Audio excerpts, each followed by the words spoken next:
La carta robada. Edgar Allan Poe.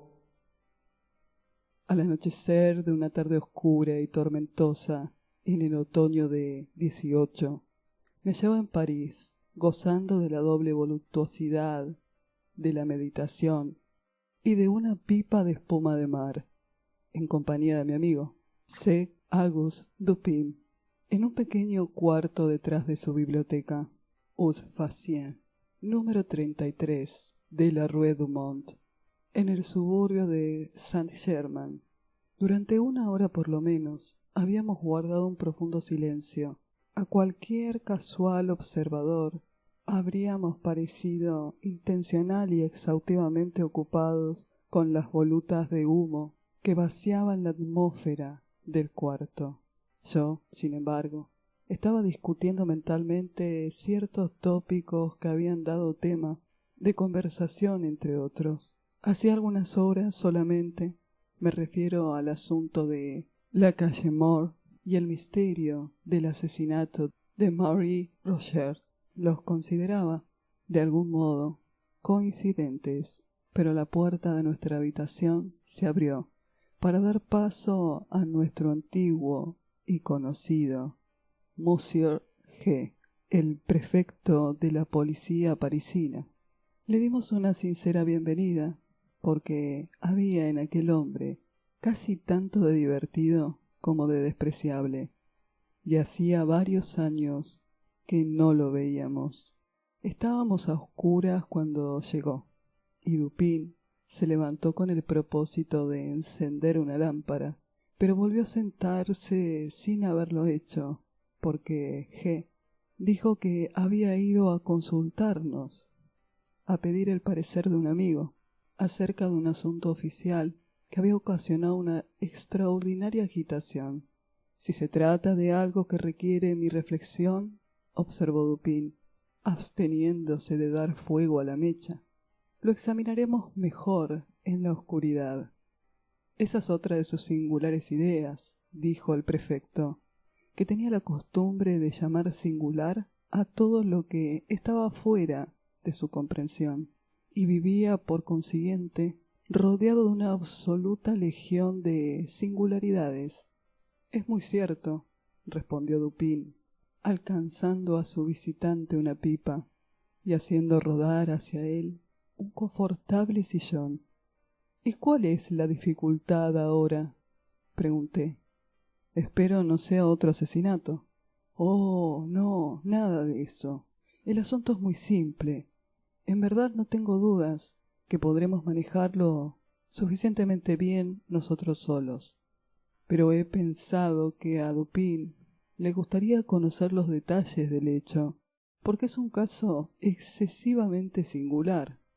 Simple y singular, dijo Dupin.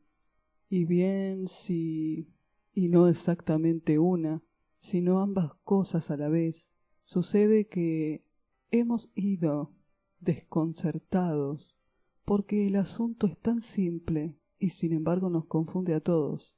Quizás es precisamente la simplicidad lo que lo desconcierta a usted, dijo mi amigo. ¿Qué desatino dice usted?, replicó el prefecto, riendo de todo corazón. Quizás el misterio es un poco demasiado sencillo, dijo Dupin. Oh, por el ánima de... ¿Quién ha oído jamás una idea semejante? Y un poco demasiado evidente. Ja, ja, ja, ja. Jo, jo, jo. Reía nuestro visitante, profundamente divertido. Oh, Dupin, usted me va a hacer reventar de risa. ¿Y cuál es, por fin, el asunto? ¿De qué se trata?, pregunté. Se lo diré a usted, replicó el prefecto, profiriéndose un largo, fuerte y reposado puf, y acomodándose en su sillón. Se lo diré en pocas palabras, pero antes de comenzar, le advertiré que este es un asunto que demanda la mayor reserva y que perdería sin remedio mi puesto si se supiera que lo he confiado a alguien. Continuemos, dije. ¿O no? Continúe, dijo Dupin. De acuerdo.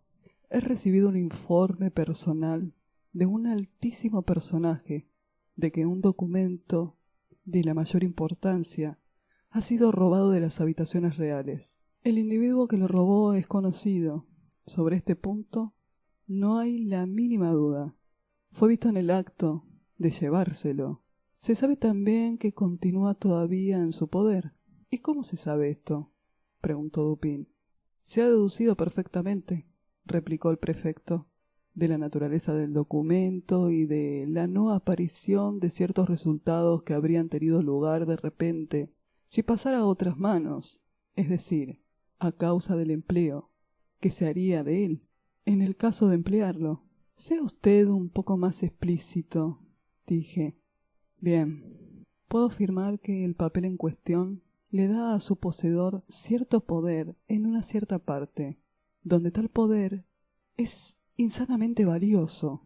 El prefecto era amigo de la jerga diplomática. Todavía no lo comprendo bien, dijo Dupin. ¿No?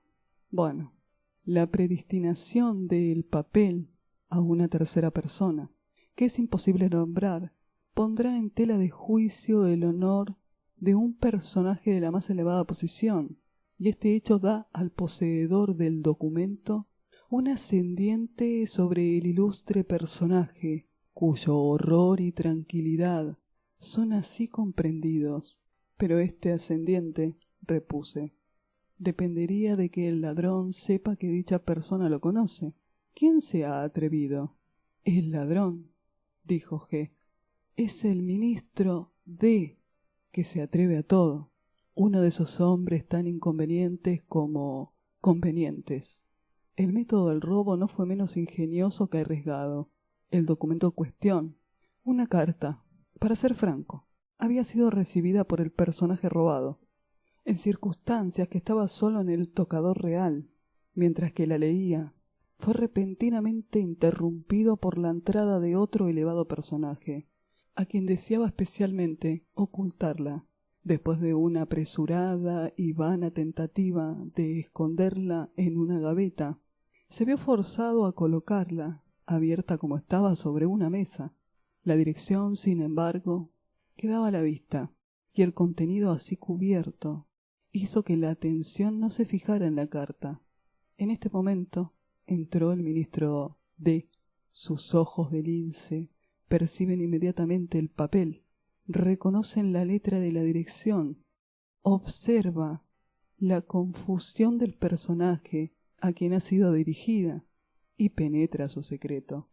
Después de algunas gestiones sobre negocios, deprisa como es su costumbre, saca una carta algo parecida a la otra, la abre, pretende leerla, después la coloca en estrecha yuxtaposición con la que codiciaba. Se pone a conversar de nuevo durante un cuarto de hora casi sobre asuntos públicos. Por último, levantándose para marcharse, coge de la mesa la carta que no le pertenece. Su legítimo dueño lo ve, pero, como se comprende, no se atreve a llamar la atención sobre el acto en presencia del tercer personaje que estaba a su lado. El ministro se marchó dejando su carta, que no era de importancia, sobre la mesa.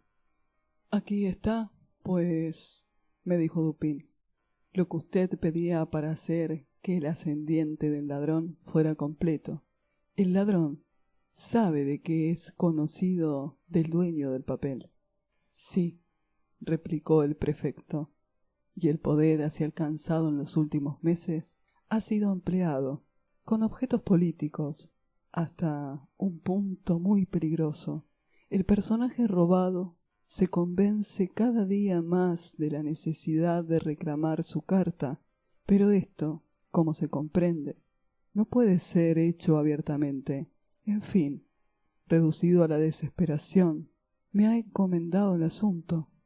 ¿Y quién puede desear, dijo Dupin, arrojando una espesa bocanada de humo, o siquiera imaginar un oyente más sagaz que usted? Usted me adula, replicó el prefecto. pero es posible que algunas opiniones como esas puedan haber sido sostenidas respecto a mí. Está claro, dije, como lo observó usted, que la carta está todavía en posición del ministro, puesto que es esta posición, y no su empleo, lo que confiere a la carta su poder. Con el uso, ese poder desaparece. Cierto, dijo G.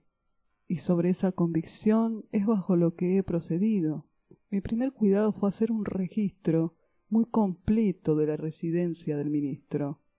Y mi principal obstáculo residía en la necesidad de buscar sin que él se enterara. Además, he sido prevenido del peligro que resultaría de darle motivos de sospechar de nuestras intenciones. Pero, dije, usted se halla completamente, por cierto, en este tipo de investigaciones. La policía parisina ha hecho estas cosas muy a menudo antes. Ya lo creo, y por esa razón me desespero. Las costumbres del ministro me dan además una gran ventaja. Está frecuentemente ausente de su casa toda la noche. Sus sirvientes no son numerosos. Duermen a una gran distancia de las habitaciones de su amo, y siendo principalmente napolitanos, se embriagan con facilidad. Tengo las llaves, como usted sabe, con las que puedo abrir cualquier cuarto o gabinete de París. Durante 3 meses no ha pasado una noche sin que haya estado empeñado personalmente en escudriñar la mansión de D. Mi honor está en juego. Y para mencionar un gran secreto, la recompensa es enorme. Por eso no he abandonado la partida hasta convencerme plenamente de que el ladrón es más astuto que yo mismo. Me figuro que he investigado todos los rincones y todos los escondrijos de los sitios en que es posible que el papel pueda ser ocultado. Pero no es posible, sugerí. Aunque la carta pueda estar en la posesión del ministro, ¿cómo es incuestionable que la haya escondido en alguna parte fuera de la casa? Es poco probable, dijo Dupin. La presente y peculiar condición de los negocios en la corte, y especialmente de esas intrigas en las cuales se sabe que D. está envuelto, exigen la instantánea validez del documento, la posibilidad de ser exhibido en un momento dado, un punto de casi tanta importancia como su posesión. ¿La posibilidad de ser exhibido?, dije. Es decir, de ser destruido, dijo Dupin. Cierto, observé. El papel tiene que estar claramente al alcance de la mano. Supongo que podemos descartar la hipótesis de que el ministro la lleva encima. Enteramente, dijo el prefecto. Ha sido 2 veces asaltado por malhechores, y su persona rigurosamente registrada bajo mi propia inspección. Se podía usted haber ahorrado ese trabajo, dijo Dupin. D. presumo, no está loco del todo. Y si no lo está, debe haber provisto esas acechanzas. Eso es claro. No está loco del todo, dijo G. Pero es un poeta, lo que considero que está solo a un paso de la locura. Cierto, dijo Dupin, después de una larga y reposada bocanada de humo de su pipa, y aunque yo mismo sea culpable de algunas rimas. Supongamos, dije, que usted nos detalla las particularidades de su investigación. Los hechos son estos. Dispusimos de tiempo suficiente y buscamos en todas partes. He tenido larga experiencia en estos negocios. Recorrí todo el edificio, cuarto por cuarto, dedicando las noches de toda una semana a cada uno. Examinamos primero el mobiliario de la habitación. Abrimos todos los cajones posibles.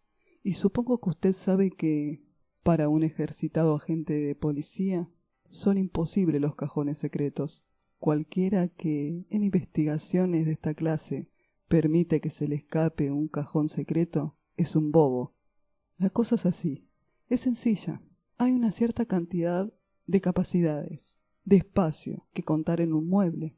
En este caso, establecemos minuciosamente reglas. La 50ª parte de una línea no puede escapársenos. Después del gabinete, consideramos las sillas.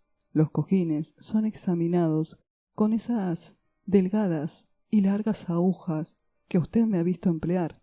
De las mesas removemos las tablas superiores. ¿Por qué? Algunas veces las tablas de una mesa u otra pieza de mobiliario similarmente arreglada es levantada por la persona que desea ocultar un objeto. Entonces la pata es excavada, el objeto depositado dentro de su cavidad y la tabla vuelta a colocar. Los extremos de los pilares de las camas son utilizados con el mismo fin, pero la cavidad no podría ser detectada por el sonido. Pregunté. De ninguna manera. Si cuando el objeto es depositado se coloca a su alrededor una cantidad suficiente de algodón en rama. Además, en nuestro caso, estábamos obligados a proceder sin ruidos. Pero no pueden ustedes haber removido, no pueden haber hecho pedazos todos los artículos de mobiliario en que hubiera sido posible depositar un objeto de la manera que usted menciona. Una carta puede ser comprimida hasta ser un delgado cilindro en espiral, no difiriendo mucho en forma o volumen a una aguja para hacer calceta, y de esta forma puede ser introducida en el travesaño de una silla, por ejemplo. ¿No rompieron ustedes todas las sillas? ¿No es así? Ciertamente que no, pero hicimos algo mejor. Examinamos los travesaños de cada silla de la casa. Y en verdad, todos los puntos de unión de todas las clases de muebles con la ayuda de un poderoso microscopio. Si hubiera habido alguna huella de reciente remoción, no habríamos dejado de notarla instantáneamente. Un solo grano de serrín producido por una barrena en la madera habría sido tan visible como una manzana.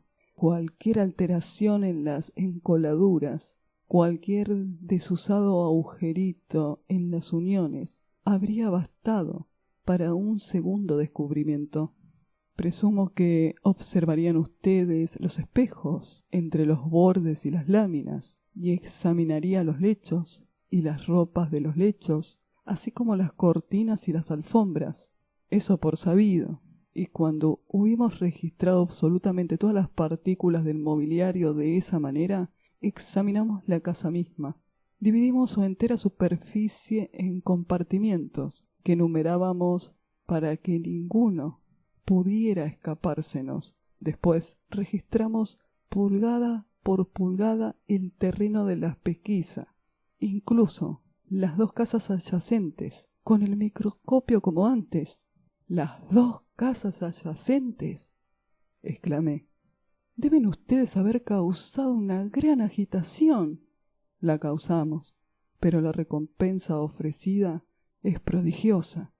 ¿Incluyeron ustedes los terrenos de las casas? Todos los terrenos están enladrillados. Comparativamente nos dieron poco trabajo. Examinamos el musgo de las juntoras de los dos ladrillos y no encontramos que lo hubieran tocado. ¿Buscaron ustedes entre los papeles de D, por consiguiente, y entre los libros de su biblioteca? Ciertamente, abrimos todos los paquetes y legajos, y no solo abrimos todos los libros, sino que dimos vuelta a todas las hojas de todos los volúmenes, no contentándonos con una simple sacudida de ellos, como acostumbran hacer algunos de nuestros agentes de policía. Medimos también el espesor de cada tapa de libro, con la más cuidadosa exactitud, y aplicamos a cada uno el más celoso examen con el microscopio. Si cualquiera de las encuadernaciones hubiera sido tocada para ocultar la carta, habría sido completamente imposible que el hecho escapara a nuestra observación. Unos 5 o 6 volúmenes, recién traídos por el encuadernador, los examinamos con todo cuidado, sondeando las tapas. ¿Registraron el suelo bajo las alfombras? Sin duda, removimos todas las alfombras y examinamos todos los bordes con el microscopio. ¿Y el papel de las paredes? También. ¿Buscaron en los sótanos? Sí. Entonces, dije, han hecho ustedes mal cálculo, y la carta no está entre las posesiones del ministro, como suponen. Temo que usted tenga razón, repuso el prefecto. Y ahora, Dupin, ¿qué me aconseja que haga? Hacer una nueva revisión de la casa del ministro. Eso es absolutamente innecesario, replicó G. Estoy tan seguro como que respiro de que la carta no está en la casa. Pues no tengo mejor consejo que darle, dijo Dupin. ¿Tendrá usted, como es natural, una cuidadosa descripción de la carta? Ya lo creo. Y aquí el prefecto, sacando un memorándum, nos leyó en voz alta un minucioso informe de la carta, especialmente de la apariencia externa del documento perdido. Poco después de esta descripción, cogió su sombrero y se fue, mucho más desalentado de lo que lo había visto nunca antes. Casi cerca de un mes había pasado cuando nos hizo otra visita, encontrándonos ocupados exactamente de la misma manera que la otra vez. Cogió una pipa y una silla, y principió una conversación sobre cosas ordinarias. Por último le dije, «¿Y bien, señor G., qué hay sobre la carta robada? Presumo que se habrá usted convencido al fin de que no hay cosa más difícil que sorprender al ministro». «Que el diablo lo confunda. Esa es la verdad. Hice el nuevo examen. Sin embargo, como Dupin me lo aconsejó, pero ha sido tiempo perdido, como yo suponía». «¿A cuánto asciende la recompensa ofrecida?» «¿Dijo usted?», preguntó Dupin. «¿Cuánto? Una gran cantidad. Una recompensa verdaderamente liberal. No quiero decir cuánto exactamente, pero diré una cosa, y es que estaría dispuesto a dar un cheque con mi firma por 50.000 francos a cualquiera que me entregara la carta. El asunto se está haciendo día a día cada vez más importante y la recompensa ha sido recientemente doblada, pero aunque fuera triplicada, no podría ser más de lo que he hecho». «Veamos», dijo Dupin lentamente, entre una y otra bocanada de humo. «Realmente pienso, G., que usted no ha hecho todo lo que podía en este asunto. ¿No cree que podría hacer un poco más?» «¿Cómo? ¿De qué manera?»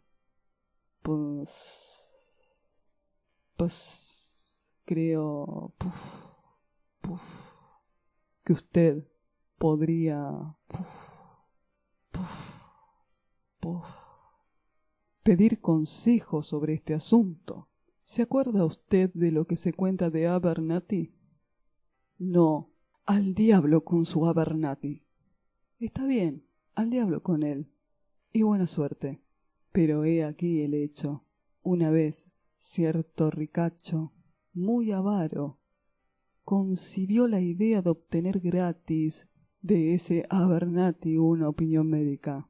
Habiendo procurado, con ese objeto, estar solo con él, en una conversación corriente, le insinuó su propio caso, como el de un individuo imaginario. «Supongamos», dijo el tacaño, «que sus síntomas son tales y tales. Ahora, doctor, ¿qué le aconsejaría a usted?» «¿Qué le aconsejaría?», dijo Abernathy, «que viera un médico». «Pero», dijo el prefecto, algo desconcertado, «yo estoy dispuesto a pedir consejo y a pagarlo. Daría realmente 50.000 francos a cualquiera que me ayudara en este asunto». «En este caso», replicó Dupin, abriendo un cajón y sacando una libreta de cheques, «puede usted perfectamente hacerme un cheque por la cantidad mencionada. Cuando lo haya firmado, le entregaré la carta. Quedé estupefacto. El prefecto parecía como herido por un rayo. Durante algunos minutos permaneció sin habla y sin movimientos, mirando incrédulamente a mi amigo, con la boca abierta y los ojos que parecían saltársele de las órbitas. Después, aparentemente, recobrando la conciencia de su ser, cogió una pluma y después de algunas pausas y miradas sin objeto, hizo por último y firmó un cheque por 50.000 francos y lo alcanzó por sobre la mesa a Dupin. Este lo examinó cuidadosamente y lo guardó en su cartera. Después, abriendo un escritorio, cogió de él una carta y la entregó al prefecto. El funcionado se abalanzó sobre ella en una perfecta convulsión de alegría. La abrió con la mano temblorosa, arrojó una rápida ojeada a su contenido y entonces, agitado y fuera de sí, abrió la puerta y sin ceremonia de ninguna especie salió del cuarto y de la casa, sin haber pronunciado una sílaba desde que Dupin le había pedido que hiciera el cheque. Cuando nos quedamos solos, mi amigo consintió en darme explicaciones. La policía parisina, dijo, es sumamente buena en su especialidad. Es perseverante, ingeniosa, astuta y perfectamente versada en los conocimientos que sus deberes parecen necesitar con más urgencia. Así, cuando G nos detalló su modo de registrar los sitios en la casa de D, tuve plena confianza en que había practicado una investigación satisfactoria, hasta donde lo permiten sus conocimientos. ¿Hasta donde lo permiten?, pregunté. Sí, dijo Dupin. Las medidas adoptadas eran no solamente las mejores de su clase, sino que se acercaban a la perfección absoluta. Si la carta hubiera estado oculta en el radio de esas pesquisas, los agentes de policía, indiscutiblemente, la hubieran encontrado. Me sonreí por toda la respuesta, pero mi amigo parecía perfectamente serio en todo lo que decía. Las medidas, pues, continuó él, eran buenas en su clase y bien ejecutadas. Su defecto estaba en ser inaplicables al caso y al hombre. Un cierto conjunto de recursos altamente ingeniosos son para el prefecto una especie de lecho de Procusto, a los que adaptaba forzadamente sus designios. Así es que perpetuamente yerra por ser demasiado profundo o demasiado superficial en los asuntos que se le confían, y muchos niños de escuela son mejores razonadores que él. He conocido uno, de unos 8 años de edad, cuyos éxitos, adivinando en el juego de pares y nones, atraía la admiración de todo el mundo. Este juego es simple y se juega con canicas. Uno de los jugadores oculta en su mano una cantidad de esas canicas y pregunta a otro si este número es par o no. Si el preguntado adivina, gana una. Si no, pierde una. El niño de que hablo ganaba todas las canicas de la escuela. Por consiguiente, tenía algún método para acertar, y éste se basaba en la simple observación y el cálculo de la astucia de sus contrincantes. Por ejemplo, un simple bobalicón es su contrario, y levantando una mano cerrada, y pregunta, ¿son pares o nones? Nuestro niño replica, nones, y pierde, pero a la segunda vez gana, porque entonces se dice a sí mismo, el bobalicón tenía pares la primera vez, y su cantidad de astucia es justamente la suficiente para llevarlo a poner nones en la segunda. Por consiguiente, apostaré nones. Apuesta a nones y gana. Ahora, como un bobo de un grado mayor que el primero, hubiera razonado así. Este tal sabe que en el primer caso aposté a nones, y en el segundo se le ocurrirá en el primer impulso una simple variación de pares a nones, como hizo mi otro contrincante. Pero entonces un segundo pensamiento le sugerirá que está en una variación demasiado simple, y finalmente decidirá poner pares como antes. Por consiguiente, apostaré a pares, apuesta a pares y gana.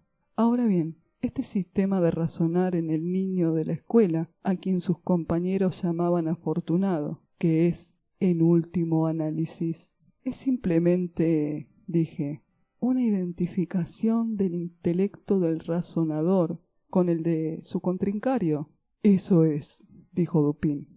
Y después de preguntar al niño cómo efectuaba con esa completa identificación en que residía su éxito, recibí la siguiente respuesta. Cuando deseo saber cuán sabio o cuán estúpido o cuán bueno o cuán malo es alguien o cuáles son sus pensamientos en un instante dado, acomodo la expresión de mi rostro tan cuidadosamente como me sea posible, de acuerdo con la expresión del rostro de él, y entonces trato de ver qué pensamientos o sentimientos nacen en mi mente, que igualen o correspondan a la expresión de mi cara.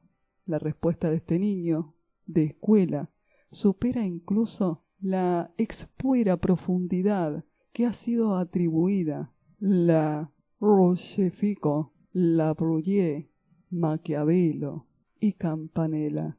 Y la identificación, dije, del intelecto del razonador con el de su contrincario, depende, si lo entiendo a usted bien, de la actitud con que se mide la inteligencia de este último. Para su labor práctico depende de eso, replicó Dupin, y el prefecto y toda su cohorte fracasan tan frecuentemente, primero, por no lograr dicha identificación, y segundo, por mala apreciación, o más bien, por no medir la inteligencia con la que se miden. Consideran únicamente sus propias ideas ingeniosas y, buscando cualquier cosa oculta, tienen en cuenta solamente los medios con que ellos la habrían escondido. También, mucha razón en todo, que su propio ingenio es una fiel representación del de las masas, pero cuando la astucia del reo es diferente en carácter de la de ellos, el reo se les escapa. Es lógico. Eso sucede siempre que esa astucia es superior de la de ellos, y muy habitualmente, cuando está por debajo, no tienen variación de principio en sus investigaciones. Lo más que hacen cuando se ven excitados por algún caso insólito, por alguna extraordinaria recompensa, es extender o exagerar sus viejas rutinas de práctica, sin modificaciones, sus principios. Por ejemplo, en este caso de D, ¿qué se ha hecho para modificar el principio de la acción? ¿Qué es todo ese taladrar, probar, hacer sonar y registrar con el microscopio y dividir la superficie del edificio en cuidadosas pulgadas cuadradas y numeradas? ¿Qué es todo eso sino una exageración de la aplicación de un principio o conjunto de principios de pesquisas, que está basado sobre un conjunto de nociones respecto a la ingenuidad humana, a que el prefecto, en la larga rutina de su deber, se ha acostumbrado? ¿No ve usted que G da por sentado que todos los hombres que quieren ocultar una carta, sino precisamente en un agujero hecho con barrena en la pata de una silla, lo hacen cuando menos en algún oculto agujero o rincón, sugerido por el mismo tenor de pensamiento que inspira a un hombre la idea de esconderla en un agujero hecho en la pata de una silla? ¿Y no ve usted también que tales rincones buscados para ocultar se emplean únicamente en las ocasiones ordinarias y sólo son adoptados por inteligencias ordinarias? ¿Por qué en todos los casos de ocultamiento cabe presumir que en principio se ha efectuado dentro de esas coordenadas, y su descubrimiento depende no tanto de la perspicacia, sino del simple cuidado, la paciencia y la determinación de los buscadores, y cuando el caso es de importancia, o lo que quiere decir, lo mismo a los ojos policiales, cuando la recompensa es de magnitud. Las cualidades en cuestión jamás fallan. Ahora, entenderá usted indudablemente lo que quise decir, sugiriendo que si la carta hubiera sido ocultada en cualquier parte dentro de los límites del examen del prefecto, o en otras palabras, si el principio inspirador de su ocultación hubiera estado comprendido dentro de los principios del prefecto, su descubrimiento habría sido un asunto absolutamente fuera de duda. Este funcionario, sin embargo, ha sido completamente engañado. La fuente originaria de su fracaso reside en la suposición de que el ministro es un loco, porque ha adquirido fama como poeta. Todos los locos son poetas. Esto es lo que cree el prefecto, y es simplemente culpable de un medio de distribución, al inferir de ahí que todos los poetas son locos. ¿Pero se trata realmente del poeta?, pregunté. Hay 2 hermanos, me consta, y ambos han alcanzado la reputación en las letras. El ministro, creo, ha escrito doctadamente sobre el cálculo diferencial. Es un matemático y no un poeta. Está usted equivocado. Yo lo conozco bien. Es ambas cosas. Como poeta y matemático, habría razonado bien. Como simple matemático, no habría razonado absolutamente y hubiera estado a merced del prefecto. Usted me sorprende, dije, con esas opiniones que me han sido contradecidas por la voz del mundo. Suponga que no pretenda aniquilar una bien dirigida idea con siglos de existencia. La razón matemática ha sido largo tiempo considerada como una razón por excelencia. Hay una apuesta, replicó Dupin, citando a John Fa. Toda idea pública, toda convención aceptada es una tontería porque ha acordado mayor número. Los matemáticos, concedo, han hecho cuanto les ha sido posible para difundir el error popular a que usted alude, y que no es un error porque haya sido promulgado como verdad, como un arte digno de mejor causa. Por ejemplo, han introducido el término análisis con aplicación al álgebra. Los franceses son los culpables de esta superchería popular. Pero si un término tiene alguna importancia, si las palabras derivan algún valor de su aplicabilidad, análisis expresa, álgebra, poco más o menos como el latín. Ambitus aplica ambición, religio, religión, hominis honesti, un conjunto de nombres honorables. Temo que se enemiste usted, dije, con algunos de los algebristas de París. Pero prosiga.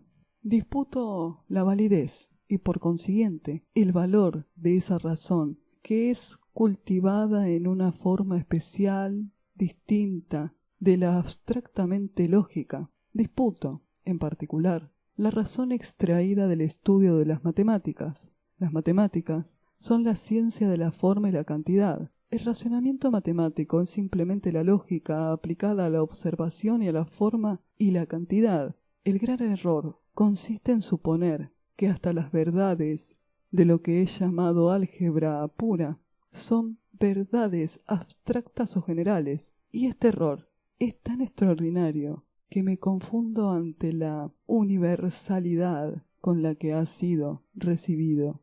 Los axiomas matemáticos no son axiomas de validez general. Lo que es verdad de la relación de la forma y de la cantidad es a menudo, grandamente, es falso respecto a la moral. Por ejemplo, en esta última conciencia por lo general es incierto que todo sea igual a la suma de las partes. En química, el axioma falla también. En el caso de una forma motriz, falla igualmente. pues dos motores de un valor dado no alcanzan necesariamente al sumarse a una potencia igual a la suma de sus potencias consideradas por separado. Hay muchas otras verdades matemáticas que son verdades únicamente dentro de los límites de la relación, pero el matemático arguye apoyándose en sus verdades finitas, según es costumbre, como si ellas fueran de una aplicabilidad absolutamente general, como si el mundo imaginara en realidad que lo son. Bryant, en su recomendable mitología, menciona una análoga fuente de error cuando dice que, aunque las fábulas paganas no son creídas, sin embargo, lo olvidamos continuamente y hacemos inferencias de ellas como si fueran realidades. Entre los algebristas, no obstante, que son realmente paganos, las fábulas paganas son creídas y las inferencias se hacen, no tanto por culpa de la memoria, sino por una incomprensible perturbación mental. Es una palabra. No he encontrado nunca un simple matemático en quien se pudiera confiar fuera de sus raíces y ecuaciones, o que no tuviera por artículo de fe que x² más px es absoluta e incondicionalmente igual a q. Diga usted, uno de esos caballeros, por vía de experimento si lo desea, que usted cree que puede presentarse casos en que x² más px no es absolutamente igual a q, y después de haberle hecho entender lo que quiero decir, eche a correr tan pronto como le sea posible, porque sin ninguna duda tratará de darle una paliza. Quiero decir, continuó Dupin, mientras me reía yo de su última observación, que si el ministro hubiera sido más que un matemático, el prefecto no habría tenido necesidad de darme este cheque. Lo conocía yo, y sin embargo, como matemático y como poeta, y mis medidas fueron adaptadas a su capacidad, con referencia a las circunstancias de que estaba rodeado. Lo conocía como un cortesano y además como un audaz intrigante. Un hombre así, pensé, debe conocer los métodos ordinarios de acción de la policía. No podía haber dejado de prever, y los sucesos han probado que no lo hizo. Los registros a los que fue sometido. Debe haber previsto las investigaciones secretas de su casa, sus frecuentes ausencias nocturnas, que eran celebradas por el prefecto como una buena ayuda a sus éxitos. Las miré únicamente como astucias para procurar a la policía la oportunidad de hacer un completo registro y hacerle llegar lo más pronto posible a la convicción. A la G llegó por último de que la carta no estaba en casa. Comprendí también que todo el conjunto de ideas que tendría alguna dificultad en detallar a usted ahora, relativo a los invariables principios de la policía en pesquisas de objetos ocultados, pasaría necesariamente por la mente del ministro. Eso le llevaría de una manera inevitable a despreciar todos los escondrijos ordinarios. No podía, reflexioné, ser tan simple que no viera que los más intrincados y más remotos secretos de su mansión serían tan de difícil acceso como los rincones más vulgares, a los ojos, a los exámenes, a los barrenos, a los microscopios del prefecto. Vi por último que se vería impulsado como un asunto de lógica a la simplicidad, si no la había deliberadamente elegido por su propio gusto personal. Recordará usted, quizás, con cuánta gana se rió el prefecto cuando le sugerí en nuestra primera entrevista que era muy posible que este ministro le perturbara tanto por ser su descubrimiento demasiado evidente. Sí, dije, recuerdo bien su hilaridad. Creí realmente que sufriría convulsiones. El mundo material, continuó Dupin, abunda en muy estrictas analogías con el espiritual, y así se ha dado algún color de verdad al dogma retórdico de que la metáfora o el símil pueda ser empleada para dar más fuerza a un pensamiento o embellecer una descripción. El principio, frente a la inercia, por ejemplo, parece idéntico en física y metafísica. No es más cierto en la primera que un gran cuerpo es puesto en movimiento con más dificultad que uno pequeño, y en su subsecuente impulso es proporcionado a esa dificultad, que lo es en la segunda, más intelecto, de la más vasta capacidad, aunque más potente, constante y fecundos en sus movimientos que los de inferior grado. Son, sin embargo, los menos prontamente movidos y más embarazados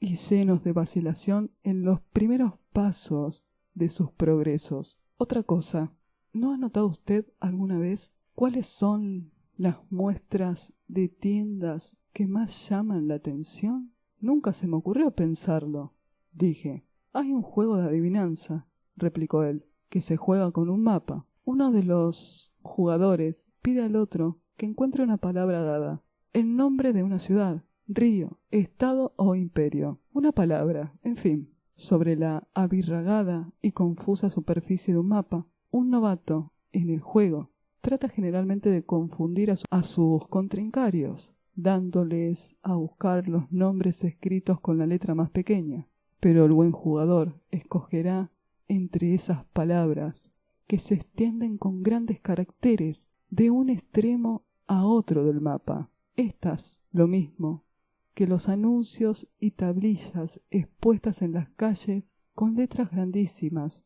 escapan a la observación y a la fuerza de ser excesivamente notables, y aquí la física inadvertencia ocular es precisamente análoga a la inteligibilidad moral, por la que el intelecto permite que pasen desapercibidas esas consideraciones que son demasiado evidentes y palpables por sí mismas. Pero parece que este es un punto que está algo arriba o abajo de la comprensión del prefecto. Nunca creyó probable o posible que el ministro hubiera dejado la carta inmediatamente debajo de las narices de todo el mundo, y a fin de impedir que una parte de este mundo pudiera verla. Pero cuando más reflexionaba sobre el audaz, fogoso y discernido ingenio de D, sobre el hecho de que el documento debía haber estado siempre a mano, si intentaba usarlo con ventajoso fin, y sobre la decisiva evidencia obtenida por el prefecto de que no estaba oculto dentro de los límites de sus pesquisas ordinarias, más convencido quedaba de que para ocultar aquella carta el ministro había recurrido al más amplio y sagaz expediente de no tratar de ocultarla absolutamente. Convencido de estas ideas, me puse mis gafas verdes y una hermosa mañana, como por casualidad, entré en la casa del ministro. Encontré a D, bostezando, extendido, cuán largo era, charlando insustancialmente, como de costumbre, y pretendiendo estar aquejado del más abrumador aburrimiento.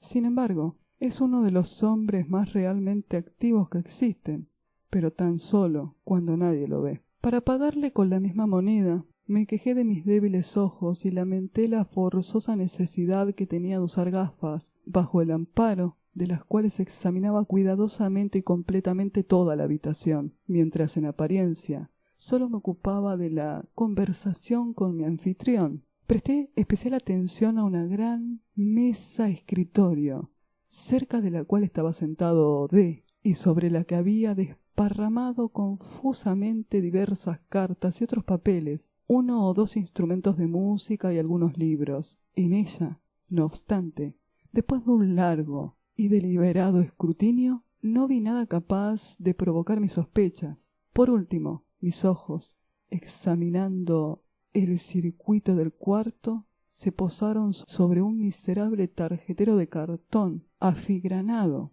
que pendía de una sucia cinta azul, sujeta a una perilla de bronce, colocada justamente sobre la repisa de la chimenea. En aquel tarjetero, que tenía 3 o 4 compartimientos, había 6 o 7 tarjetas de visita y una solitaria carta. Esta última estaba muy machacada y arrugada. Se hallaba rota casi en 2, por el medio, como si una primera intención de hacerla pedazos por su nulo valor hubiera sido cambiado y detenido. Tenía un gran sello negro, el monograma de D, muy visible, y sobre el escrito y dirigido al mismo ministro, revelaba una letra menuda y femenina. Había sido arrojada sin cuidado alguno y hasta desdeñosamente, parecía, en una de las divisiones superiores del tarjetero. No bien descubrí la carta en cuestión, comprendí que era la que andaban buscando. En verdad, era, en apariencia, radicalmente distinta de aquellas que nos había leído el prefecto. Una descripción tan minuciosa. Aquí el sello era grande y negro, con el monograma de D. En la otra era pequeño y rojo, con las armas ducales de la familia S. Aquí la dirección del ministro era diminuta y femenina. En la otra, la letra del sobre, dirigida a un cierto personaje real, era marcadamente enérgica y decidida. El tamaño era su único punto de semejanza, pero la naturaleza radical de esas diferencias, que eran excesiva, las manchas, la sucia y rota condición del papel, tan inconsistente con los verdaderos hábitos metódicos de D, y tan reveladoras de dar una idea de la insignificancia del documento aún indiscreto. Estas cosas, junto con la visible situación en que se hallaba a la vista de todos los habitantes, y así coincidente con las conclusiones a que yo había llegado previamente. Esas cosas, digo, eran muy corroborativas de sospecha para quien había ido con la intención de sospechar. Demoré mi vista tanto como fue posible, y mientras mantenía una de las más animadas discusiones con el ministro sobre el tópico que sabía que jamás había dejado de interesarle y apasionarle, volqué mi atención en realidad sobre la carta. En aquel examen confié a la memoria su apariencia externa y su colocación en el tarjetero, y por último hice un descubrimiento que borraba cualquier duda trivial que pudiera haber concebido. Registrando con la vista los bordes del papel, noté que estaban más gastadas de lo que parecía necesario. Presentaba una apariencia de rotura que resulta cuando un papel liso, habiendo sido una vez doblado y apretado, es vuelto a doblar en una misma dirección contraria, con los mismos pliegues que ha formado el primitivo doblez. Este descubrimiento fue suficiente. Fue claro para mí que la carta había sido dada vuelta como un guante, lo de adentro para afuera. Una nueva dirección y un nuevo sello le había sido agregado. Di los buenos días al ministro y me marché enseguida, abandonando sobre la mesa una tabaquera de oro. A la mañana siguiente fui en busca de la tabaquera y reanudamos placenteramente la conversación del día anterior. Mientras estábamos en ella empeñados, un fuerte disparo, como de una pistola, se oyó inmediatamente debajo de la ventana del edificio y fue seguido por una serie de gritos de terror y exclamaciones de una multitud asustada. D se lanzó a una de las ventanas, la abrió y miró hacia la calle. Mientras me acerqué al tarjetero, cogí la carta, la metí en mi bolsillo y la reemplacé por un facsímil de caracteres externos que había preparado cuidadosamente en casa, imitando el monograma de D con mucha facilidad, por medio de un sello de miga de pan. El tumulto en la calle había sido ocasionado por la loca conducta de un hombre con un fusil. Había hecho fuego con él entre un grillo de mujeres y un niño. Se comprobó, sin embargo, que el arma estaba descargada y se le permitió que continuara su camino como un lunático o un ebrio. Cuando se hubo retirado, D se separó de la ventana, a donde le había seguido yo inmediatamente después de conseguir mi objeto. Al poco rato me despedí de él. El pretendido lunático era un hombre a quien yo había pagado para que produjera el tumulto. Pero, ¿qué propósito tenía usted?, pregunté, para reemplazar la carta por un facsímil. ¿No hubiera sido mejor en la primera visita, arrebatarla abiertamente y salir con ella? D, replicó Dupin, es un hombre arrojado y valiente. Su casa, además, no carece de servidores consagrados a los intereses del amo. Si hubiera yo hecho la atrevida tentativa que usted sugiere, jamás habría salido vivo de allí, y el buen pueblo de París no hubiera vuelto a saber más de mí. Ya conoce usted mis ideas políticas, pero tenía una segunda intención, aparte de esas consideraciones. En este asunto, obré como partidario de la dama comprometida. Durante 18 meses el ministro la tuvo en su poder.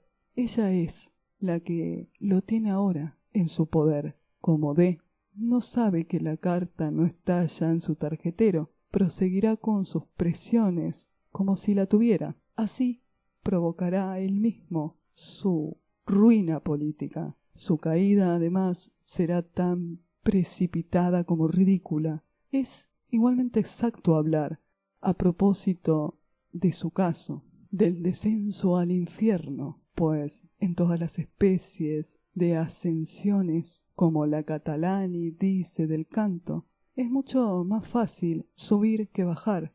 En el presente caso no tengo simpatía, ni siquiera piedad, por el que desciende.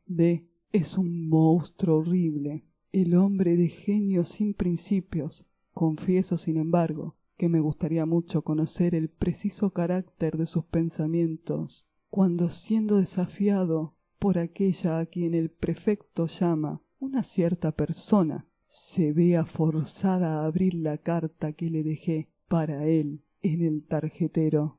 ¿Cómo?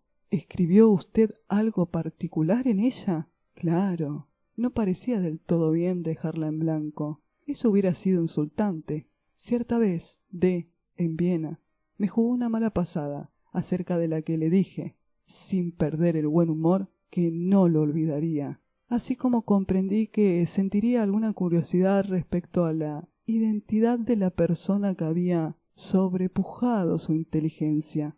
Pensé que era una lástima no dejarle un indicio para que la conociera. Como conoce perfectamente mi letra, me limité a copiar en medio de la página estas palabras: un plan tan desastroso, si no es digno de Atreo, es digno de Taillasi, que se pueden encontrar en el Atreo de Crevillon.